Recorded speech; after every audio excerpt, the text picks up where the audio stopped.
qizni bir erkak sotib oladi. Yaxshiyamki, u na inson, na idish yuvish mashinasi. U oddiy Decepticon robot edi. U xizmat qilish uchun yaratilgan. Kunduzlari u uy ishlarini bajaradi, tunda esa o'zini quvvat olish rejimiga qo'yadi.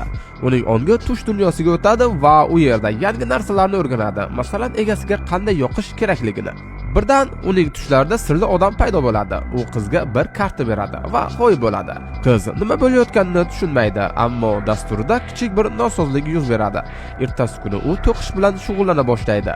Garchi bunday dasturi bo'lmasa ham, eng qiziq tomoni uning yaratgan naqshi xuddi tushida olgan kartasi naqshiga o'xshar edi. U qo'lda yasalgan buyumni egasiga sovg'a qiladi, ammo erkak darhol uni tashlab yuboradi. Bu odam nimanidir yashirayotgan edi. Sirli odam esa qizning tushlarida tobora ko'proq paydo bo'la boshlaydi va hatto unga o'ta yaqinlashishga ham harakat qiladi. Qiz xo'jayiniga nimalar qilganligini, sirli odam robotga nimalar o'rgatganini bilish uchun profildagi botga kodni yozing va filmni to'liq tomosha qiling.